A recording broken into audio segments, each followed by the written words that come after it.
Hello, good evening, and thanks for joining us on the news tonight.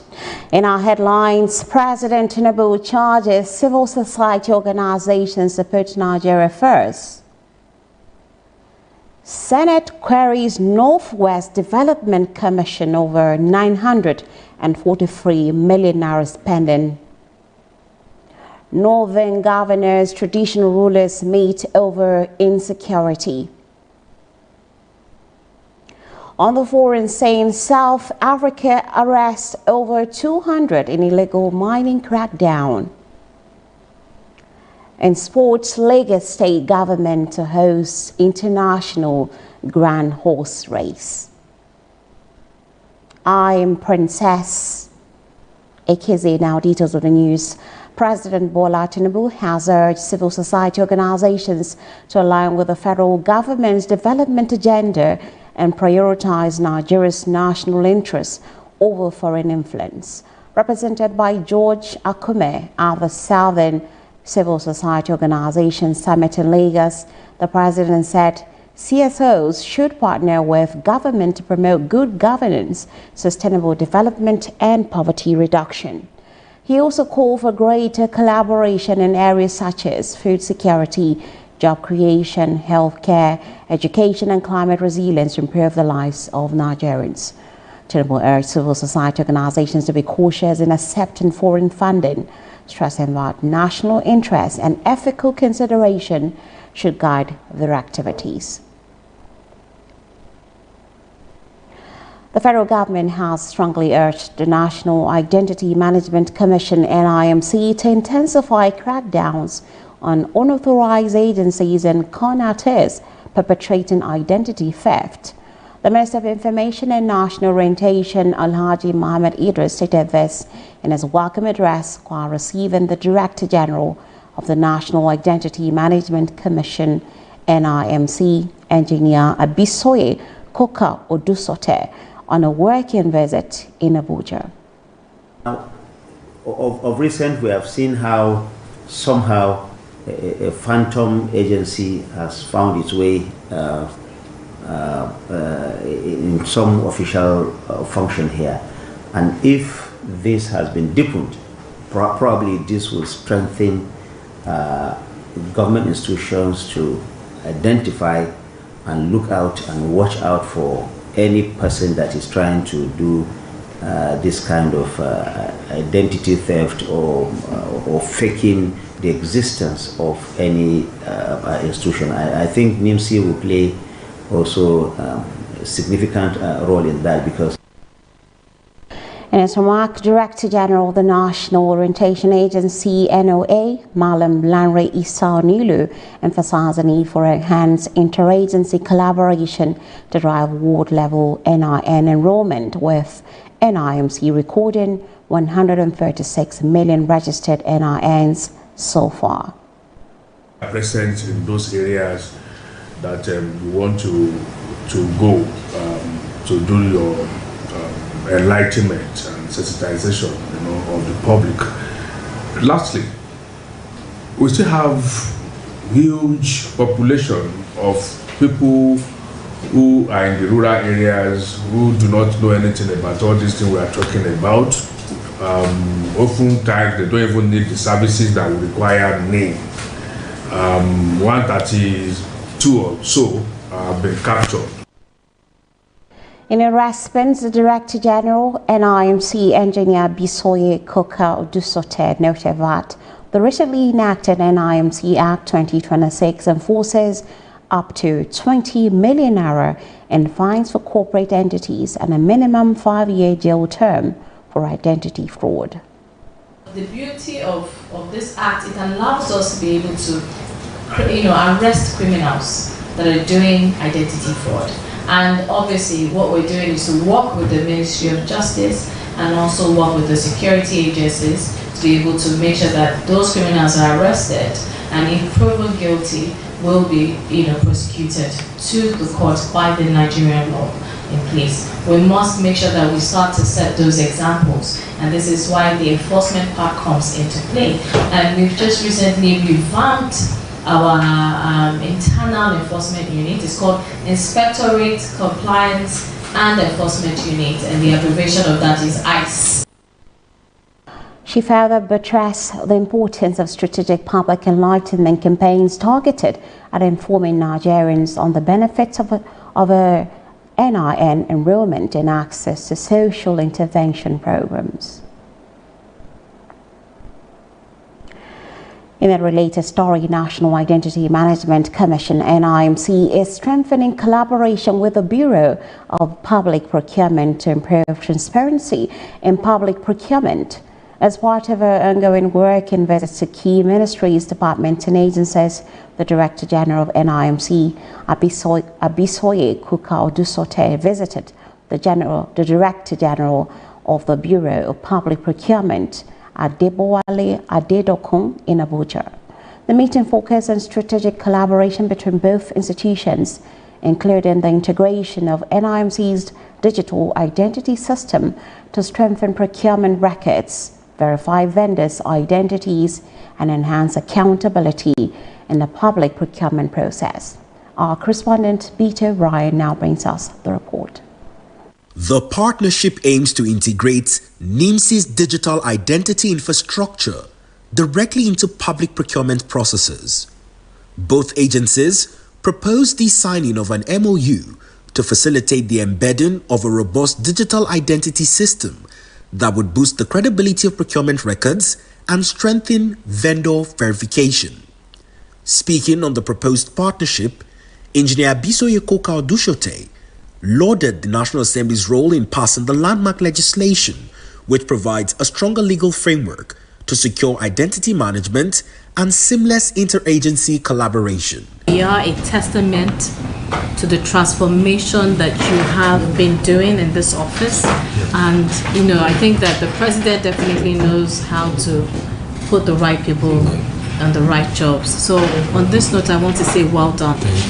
Your area is a difficult area, but is a necessity for Nigeria and Nigerians. In his remark, Director General of the Bureau of Public Procurement, Dr. Adebowale Adedokun, noted that the partnership would drive transparency and reduce fraud within public procurement's ecosystem. I need to acknowledge the recently signed into law, the new version of NIMC's Act. I think it's something that is revolutionary that we need to acknowledge under your able leadership. The last thing in my welcome, because I will respond to why you are here, is to admire your tenacity as a person. In his presentation, Dr. Alvan Ikoku, Director of Strategy and Programs, NIMC, buttressed the significance of the new NIMC Act in enhancing administrative autonomy and financial self-sustainability for institutions. The Act establishes legal basis for digital public infrastructure, DPI and PKI. Nigeria has made attempts, let me even say disparate attempts at DPI, but the Act places it squarely and foundationally on the NIMC to drive. The DG and her team then proceeded to visit the NRS chairman, Dr. Zach Adedeji, where discussions centered on the use of NIN for land, tax and credit transactions so as to aid anti-money laundering and tax compliance and increase government's revenue generation drive. From the nation's capital, Bito Brian, Adbn News. Moving on, President Bola Ahmed Tinubu has declared that the ongoing transformation of the Federal Capital Territory is a reflection of his administration's broader vision for Nigeria, promising sustained investment in cities, satellite towns, and rural communities to deliver the dividends of good governance across the country. The president made the declaration while commissioning Collector Road CO1 and a bridge linking the body of benches, Nile University and Bayes Universities in Abuja's Institution and Research District, describing the project as another fulfilled promise under the Renewed Hope agenda. represented by Vice President Kashim Shettima Tinubu, said the completion of the road underscored his administration's commitment to translating campaign promises into tangible projects. Extension will tie this institutional research district directly with the wider road networks of Abuja. It means fewer bottlenecks, faster travel, and stronger links between campuses, communities, and commercial hubs. One road becomes a system, and that is how connectivity scales. Earlier, FCT Minister Barrister Nyesom Wike thanked the President for the support that has enabled the FCT administration to execute multiple infrastructure projects across the territory. The minister noted that the road project was part of the administration's commitment to ensuring balanced infrastructure development across all districts of the Federal Capital Territory. Yeah, to see that we commissioned these projects.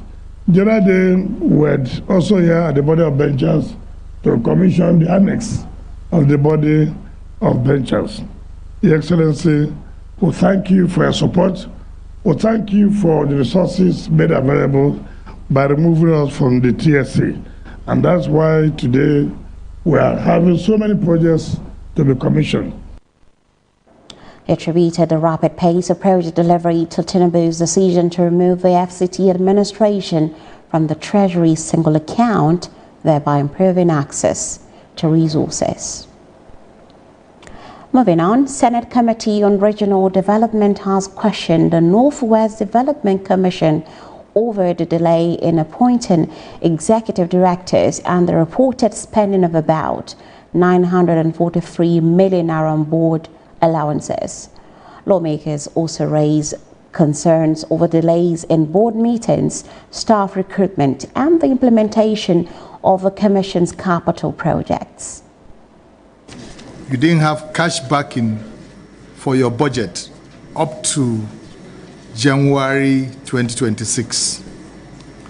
If that is so, how were you funding your trips to your courtesy visits to the various governors? 3, if the head office of the commission is in Kano, why will the MD be paid DTA while he is resident in Kano to visit the governor of Kano State? Chairman of the governing board, Abdullahi Lawal, defended the board's activities, insisting they were carried out in line with the Northwest Development Commission Act 2024. The Northwest Development Commission is lagging behind amongst all of the other 5 commissions that were established recently via the acts of National Assembly, to the extent that no executive directors have been appointed. Could the minister please kindly share with us why that we do not have executive directors to this commission? Responding to the committee, the Minister of State for Regional Development, Uba Megari Amadu, said the ministry had intervened in the lingering dispute over the Commission's office accommodation in Kano. Mr. Chairman. Okay, key challenges. Non-implementations of board resolutions. Undermining board's responsibilities. Sidelining board's key policy issues. Communication and compliance gaps. Last one, slow pace of operational and institutional implementations. Way forward, sir. Speed of institutional and operational frameworks to take off. That is completion or giving the statutory right to appoint the other side of management that are still in the discussion. At the conclusion of the hearing, the Senate committee resolved to proceed into an executive session to consider sensitive issues and receive further clarification from officials as part of his ongoing oversight of the country's regional development commissions. There are some challenges. The commission budgeted and planned for massive developmental projects in the region. However, delays and shortfalls in fund releases have constrained implementation. The Commission received about 3% monthly of the total allocation due to the Commission, which has slowed down programs. Now, differing interpretations between the governing board and the management on certain provisions of the NWDC Act, established Act, particularly regarding the delineation of their respective roles, is also a major challenge. Elsewhere, House of Representatives has launched an investigation into the inclusion of more than 1.3 billion naira for the Presidential Foreign Investment Promotion Council in the 2026 appropriation framework, following concerns that the federal government does not recognize the body as a legally established agency. The probe followed a motion by Honorable Yusuf Gadi, who questioned how the allocation was included in the proposed budget despite ongoing criminal proceedings involving the organization.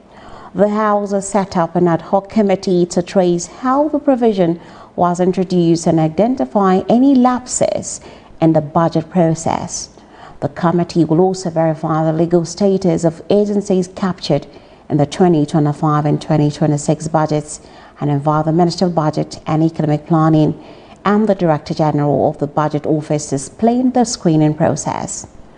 Lawmakers said those responsible for any wrongdoing must be held accountable, with the committee expected to submit its report within 4 weeks.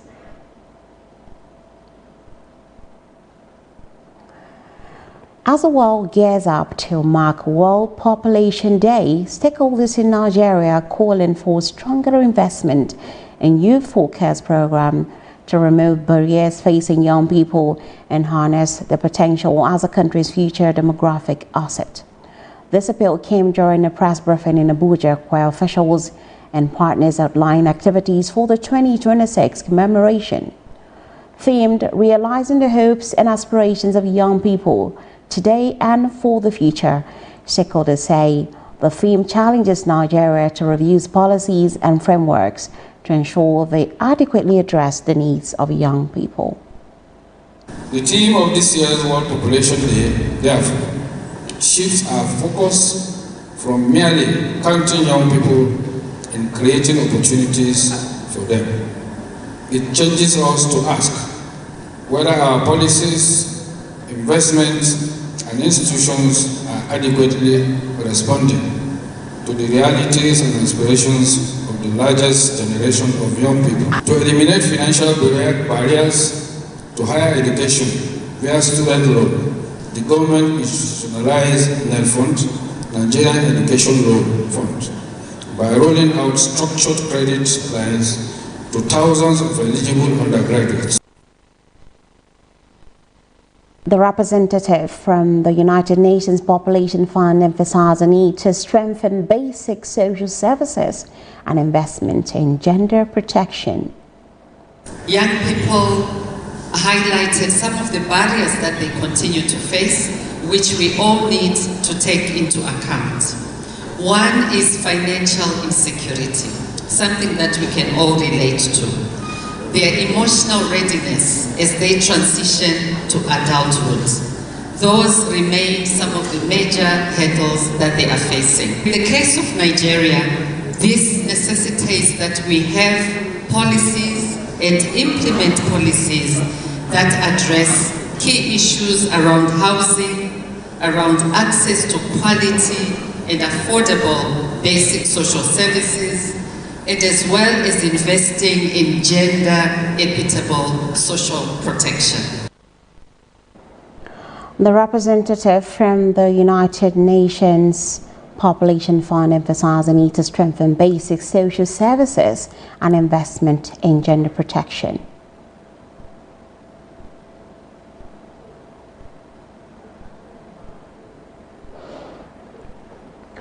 Nigeria Civil Aviation Authority (NCAA) has warned that any move to reduce its share of the ticket sales charge could weaken regulatory oversight and threaten aviation safety across the country. NCAA spokesperson Michael Achimogo said the proposal under consideration at the National Assembly would limit the agency's ability to carry out safety inspections and oversight, insisting the NCAA needs more funding, not less. However, the Minister of Aviation and Aerospace Development, Festus Keyamo, is engaging stakeholders to resolve the issue while dismissing claims that the NCAA owes the Nigerian Airspace Management Agency.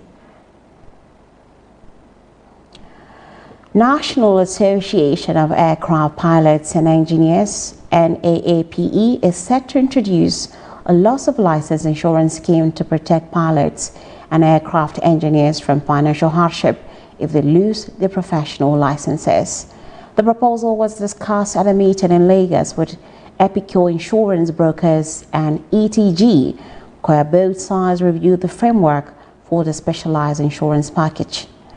NAAPE says the initiative is aimed at improving members' welfare, while both organizations agree to continue talks on making the scheme available to aviation professionals in Nigeria.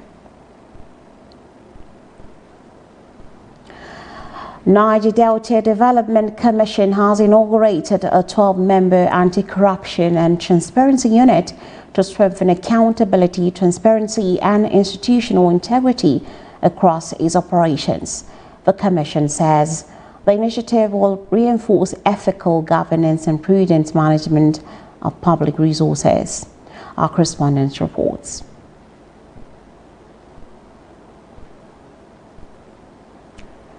We'll bring you that in a subsequent bulletin.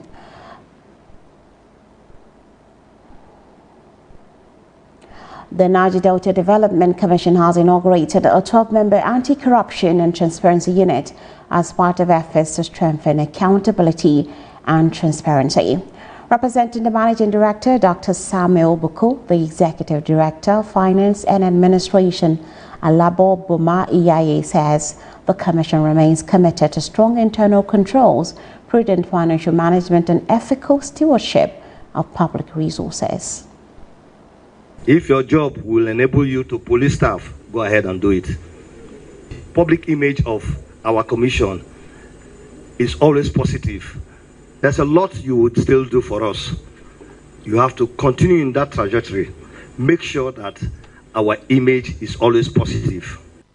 The Act 2, therefore, requires the unalloyed support of the management and staff for the realization of the lofty goals of removing all vestiges of corruption wherever they may exist in this commission. I charge you to be responsible in the exercise of your functions and to avoid any oppressive acts. You are to work zealously and efficiently in discharging the mandate that has been given to you.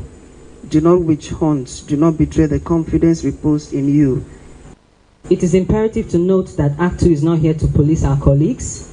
We are here to partner, to guide, and to strengthen systems so that doing the right thing comes the easiest thing to do. We intend to work closely with you, listen to operational challenges, and jointly close gaps before they become problems. To the ICPC, the Act 2 will have a proactive unit that collaborates, reports transparently, and works to close identified gaps. I do not take this responsibility lightly, and I cannot do it alone. I ask for your cooperation, your goodwill, and your commitment to building this bridge together. It's a great day, and I want to give glory to God for a successful tenure, and also to thank the MD CEO for his support and cooperation during our tenure. My charge is for them to continue with the good work which we have started, the foundation which we have laid to promote transparency and accountability in the Commission. The job is not an easy one, but I know with God on their side, they will be able to succeed and surmount all obstacles. In outer security, FCT Police Command has announced the arrest of a kidnapped suspect who allegedly demanded the sum of 20 million naira to enable him to free his victim. Parading the suspect in Abuja, the FCT Police Commissioner, Professor Ahmed Sanusi, says the command is ensuring that crime does not thrive within the Federal Capital Territory, raided some black spots and arrested some suspected criminals. He explains that the arrest of the suspect is based on his deployment of a section of the command's Violent Crime Response Unit tracking team on the 29th of June 2026, following a distress call reporting the suspected kidnapping of a young lady in the Maitama area of the FCT. Unknown to the suspects, we were already hot on their trail. Our digital tracking revealed that they had taken the victim out of the FCT and kept her in Kwanshe village, a remote settlement in Niger State. The suspects eventually collected a ransom, though demanded for a total sum of 8,250,000 naira. They succeeded in taking was fully recovered from them. I will not say because you have a permit, we should not check your vehicle. There is no law in Nigeria that stops the police from conducting stop and search. Just as the lawyers have the right by constitution to go to court and institute cases and different cases of both innocent people and even criminals. Governors of the 19 northern states have launched the Northern Nigeria Security Trust Fund to strengthen regional efforts against insecurity. Announced at the joint meeting of the Northern States Governors Forum and the Northern Traditional Rulers Council in Kaduna, the initiative is expected to support security agencies through sustainable funding, intelligence sharing, and coordinated operations. Chairman of the Forum and Governor of Gombe State, Muhammadu Inuwa Yahaya, called on member states to fulfill their financial commitment to ensure the fund's success. We are united on one conviction, that is the security crisis in northern Nigeria requires prompt, coordinated, and decisive measures in order to rescue our region from the brink of total collapse. While the federal government bears primary responsibility for national security, the complementary efforts of the 19 northern states are needed so as to support federal security efforts, facilitate intelligence sharing, foster community resilience, and establish a lasting framework for regional security and prosperity. Welcoming participants, Kaduna State Governor Uba Sani called for greater unity among northern leaders, saying collective action is needed to tackle insecurity and accelerate development across northern Nigeria. The forum has remained focused on issues that transcend politics and speak directly to the aspiration of the millions of citizens we collectively serve. Northern Nigeria has always demonstrated its greatest strength when its leaders act in concert, guided by a shared vision and a common commitment to the public good. One of the most consequential developments in our national discourse is the steady progress toward the establishment of state police. For many years, governors across party lines have advocated a policy architecture that is more responsive to local realities and better equipped to address contemporary security challenges. Also speaking, the chairman of the Northern Traditional Rulers Council and Sultan of Sokoto, His Eminence Muhammad Sa'ad Abubakar III, urged members of the newly inaugurated Board of Trustees to uphold transparency, accountability, and integrity in managing the trust fund. This afternoon, we are once more gathered to talk on insecurity, which has been bedeviling the North for a long time. Today's gathering is very, very important because Board of Trustees will be inaugurated to really dive into full strength in tackling the issues of insecurity in the North. The board members are people of high integrity and have all done well in their own calling in this country. The Northern governors and traditional rulers also appealed to the private sector, development partners and other stakeholders to support the initiative, maintaining that collective action remains critical to restoring peace, security and sustainable development across northern Nigeria. A joint delegation of the European Union, United Nations agencies and other development partners has concluded a technical commission to Yobe State to assess recovery programs supporting conflict-affected communities and internally displaced persons. The team reviewed projects on economic recovery, community resilience, durable solutions, healthcare, education and water resource management, while engaging government officials and local communities. The partners reaffirmed their commitment to support a long-term recovery and agreed on next steps to strengthen assistance for displaced persons and vulnerable communities across Yobe State. Tension gripped the Ojo area of Ibadan after the fatal stabbing of a tricycle rider sparked violent clashes, gunshots, and destruction of property. The Oyo state government has appealed for calm, warning against reprisals and urging residents not to allow the incident to escalate into a tribal conflict. To Ojo this morning, I was added that Ojo, Hausa and Yoruba, they have, so I see what happened. They say that one Yoruba guy came there yesterday to buy Indomie and Hausa started beating. At the end, they killed the guy. So when the Yoruba people now see the guy this morning, they now retaliate. That's what caused the problem. There is a soldier that leads the Hausa and they are shooting gun. There is a guy, they call the guy General. Inside poly bag like this, bullet is inside it. He's the one shooting. And it's soldier that rescued the guy this morning. So we want justice for it. That general, we want them to produce it for us.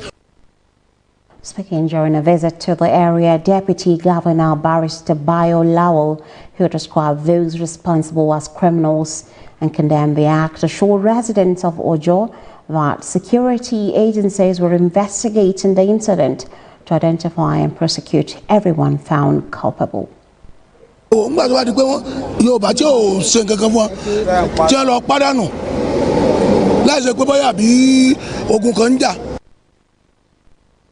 government also sympathized with affected residents over the reported casualties, assuring that a thorough investigation would be carried out, while calling on everyone to return home and cooperate with security agencies.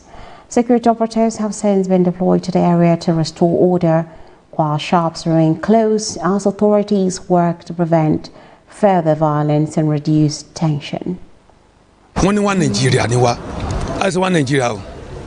Monso Ngbangba, the president Magbo, as one Nigeria. Tabajawa Nigeria, I was so in Ko Adasara, Ko Besara, what a man in Nundu. Tioma Nigeria, Wabamo Besara, one arrest here. Away from there, Bios State Police Command has arrested a father and a son for allegedly possessing 4 illegally acquired single-barrel guns during a stop-and-search operation in the state. Police identified the suspect as 68-year-old TB Friday and his 36-year-old son, Oyabrade TB, both from Futorobene community in Ekirimo local government area. The command says the case has been transferred to the State Criminal Investigation Department for further investigation, reaffirming its commitment to tackling illegal firearms and violent crime. You're watching Adbn News at 7. Stay with us. We'll have more stories coming after this break. Abuja is rising. The Federal Capital Territory keeps moving forward with purpose, progress, and renewed hope. Join the Federal Capital Territory Administration as we continue to celebrate the commissioning of landmark projects and flag off new ones under the visionary leadership of President Bola Ahmed Tinubu.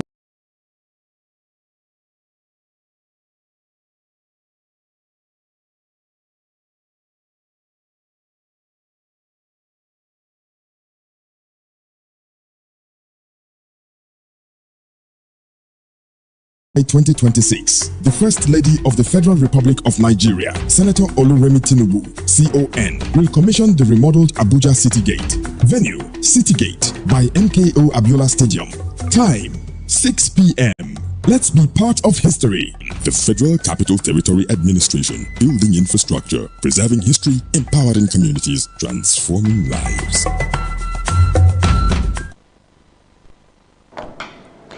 Welcome back to the news. National Chairman of the All Progressive Congress, APC, Nentawe Yilwada, says President Bola Ahmed Tinubu's intervention programs are supporting small businesses, entrepreneurs and young Nigerians under the Renewed Hope agenda. Yilwada says intervention funds are improving access to finance for micro, small and medium enterprises, helping businesses expand, create jobs and strengthen local economies. He reaffirmed the APC's commitment to policies that promote entrepreneurship, attract investment, and drive sustainable economic growth.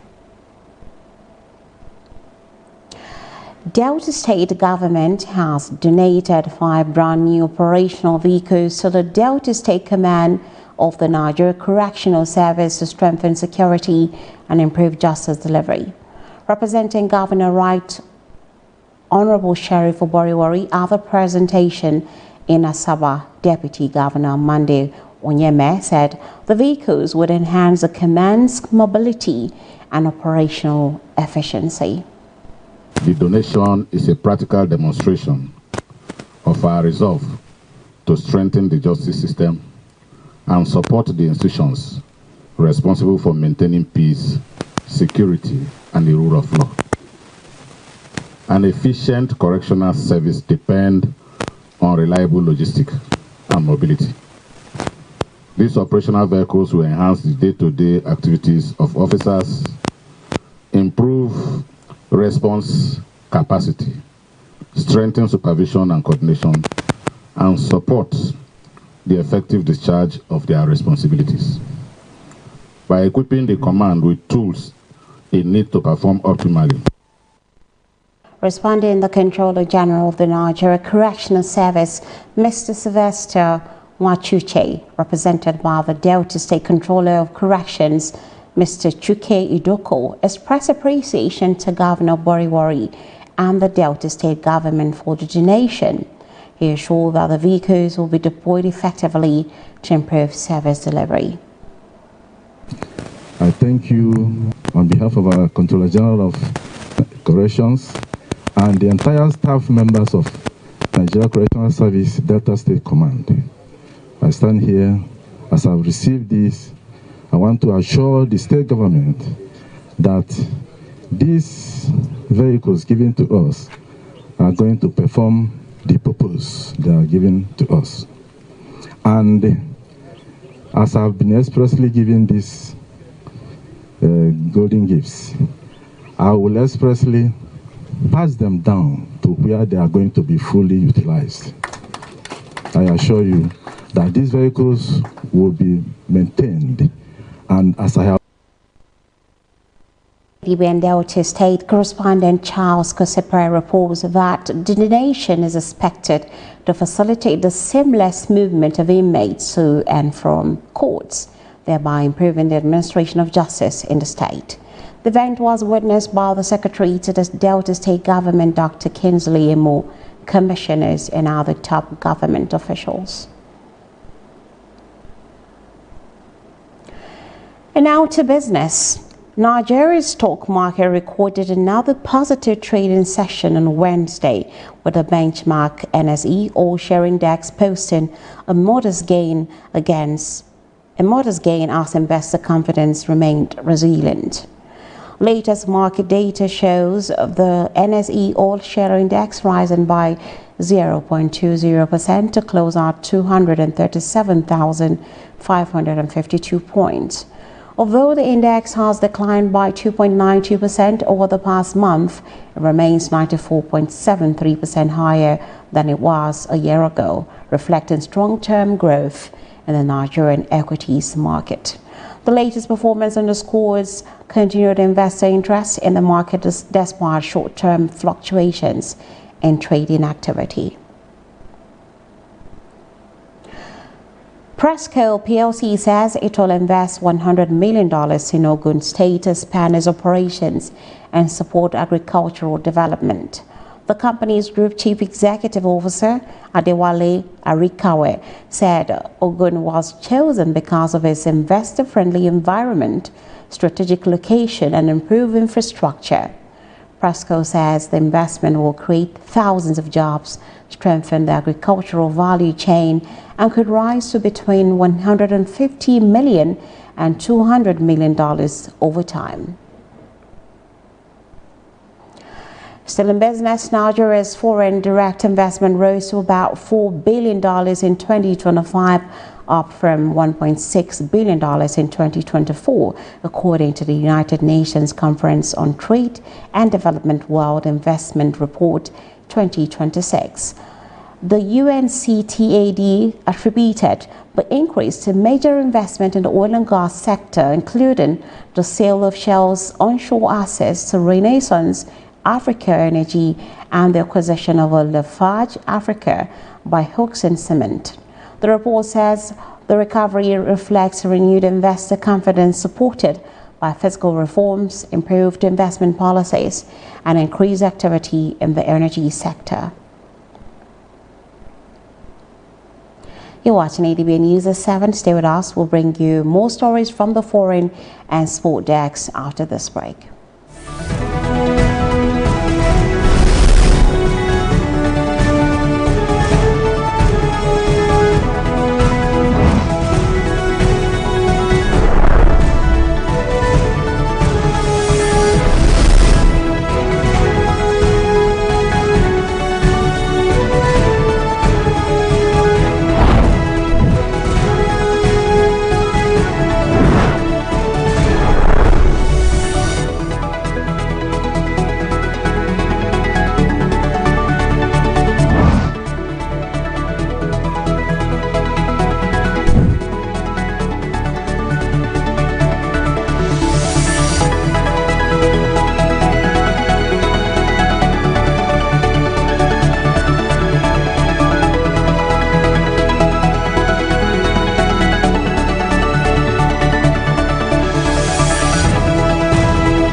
Welcome back. And now to the foreign scene. South African security forces have arrested more than 200 people, most of them undocumented foreign nationals, during a major raid on an illegal gold mining site west of Johannesburg.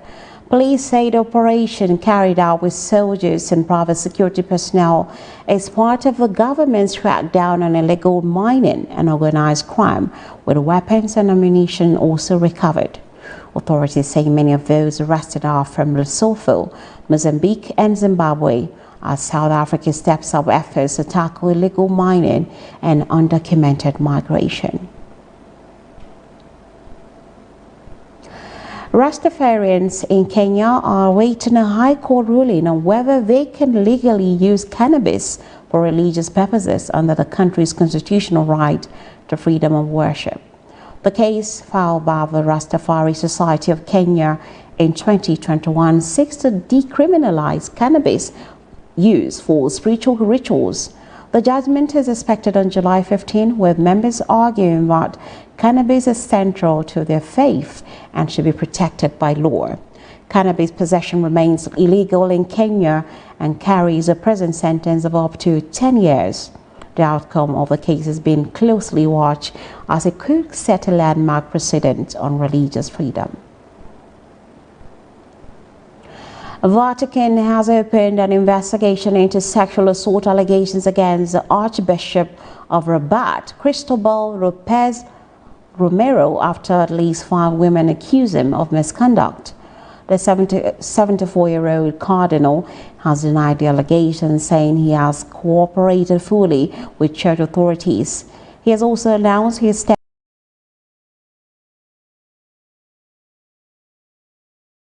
No formal complaint has been filed with Moroccan authorities, but the case has renewed scrutiny of the Catholic Church's handling of abuse allegations involving senior clergy.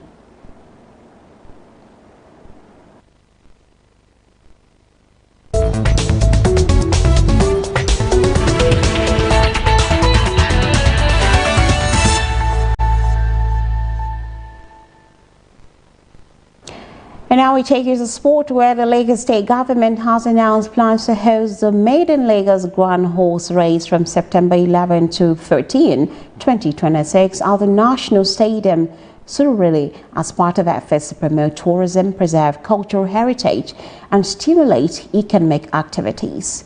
More than 30,000 participants are expected at a three-day event themed Race into the Future. Officials say the festival will combine horse racing with music, fashion, food, and cultural exhibitions, while creating business opportunities for hotels, transport operators, artists, restaurants, and other players in the tourism sector. Trace it back to 1904 with the British naval officers. It's been a long time. Lagos has been synonymous with horse racing. Though horse racing, you can say, is an elite sport. You have to be very rich to engage in it. But now they are bringing it down for us to participate in, and I think it's good, and that is why the ministry is supporting it. The ministry will always support anything good and anything the youths are involved in, because the youth, they own the society.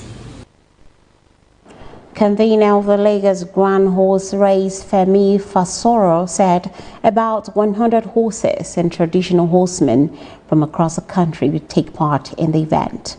However, the three-day festival will also feature cultural performances, music concerts, and networking sessions for investors and stakeholders in the tourism industry. This will attract both local and international visitors, filling hotels, restaurants, and leisure venues. Economic impact: generate direct and indirect spending from attendees, vendors, and partners. Youth and sports development: inspire young people to engage in recreation sports and related industry. Then media exposure: extensive coverage across TV, radio, print, digital platforms locally and internationally. Brand positioning: it enhanced Lagos' reputation as a city of innovation, world-class events, and cultural pride. The leadership of the National Sports Commission, NSC, has signed a games hosting agreement for the 2027 African School Games with the Association of National Olympic Committees of Africa, ANOCA. The signing ceremony, which took place in Abuja on Wednesday, marked a significant step in Nigeria's quest to stage a successful second edition of the African School Games, tagged Abuja 2027. Chairman of the NSC, Malam Shehu Diko, said hosting the African School Games is a huge milestone for Nigeria and aligns with the goal of President Bola Tinubu to reset Nigeria's sports. He reassured ANOCA that the second edition of the African School Games would set a new standard for future editions. Egyptian Football Association has called for an investigation into the officiating team following a series of controversial decisions during Egypt's dramatic 3-2 defeat to Argentina in the round of 16 of the 2026 FIFA World Cup. Egypt, however, believes several refereeing decisions had a decisive impact on the outcome of the match. The first major incident came when Mustafa Zico had a goal disallowed following a VAR review, with referee Francois Letexier ruling that there had been a foul on Lisandro Martinez during the build-up. Later in the match, Egypt appealed for a penalty after Julian Alvarez challenged Mohamed Salah inside the penalty area. The Egyptians also claim Alexis Mark Alistair fouled Hamdi Fatir in the build-up to Enzo Fernandez's winning goal. The Egyptian FA argues that the incident were officiated inconsistently and has asked FIFA to investigate Letexier, his assistant referees, and the VAR team. It has also requested that the entire officiating crew be removed from the remainder of the tournament pending the outcome of the investigation. The International Olympic Committee has provisionally lifted a suspension of the Russian Olympic Committee, marking a significant step towards Russia's possible return to the Olympic movement ahead of the 2028 Summer Olympics. The IOC announced on Tuesday that its executive board had lifted a suspension but had not yet decided whether Russian athletes would be permitted to compete under the national flag, wear national colors, or have the country's anthem played at the Games. The Russian Olympic Committee was suspended in October 2022 after recognizing regional Olympic councils in Russia-occupied areas of Ukraine following Russia's invasion in February that year. IOC President Kirsty Coventry said the organization does not condone war and would continue to support Ukraine while maintaining that athletes should not bear the consequences of political conflict.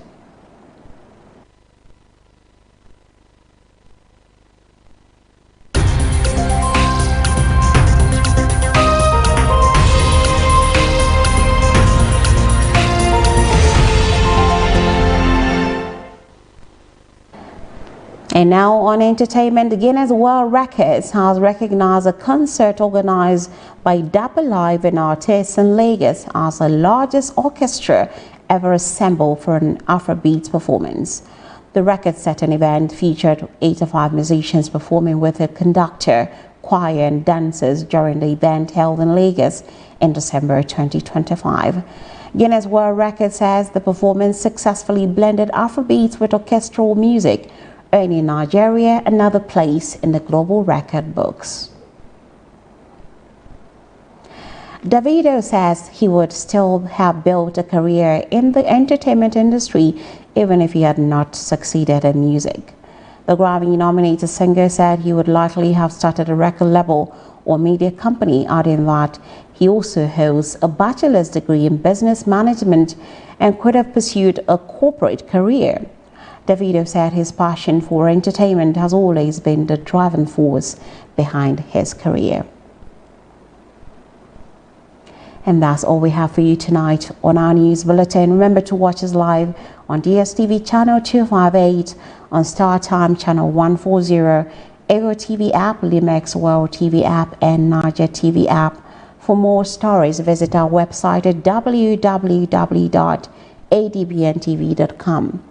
You can also watch us live from every part of the world by logging on to www.adbntv.com/live. I am Princess Ekizi. Good evening and thanks for watching.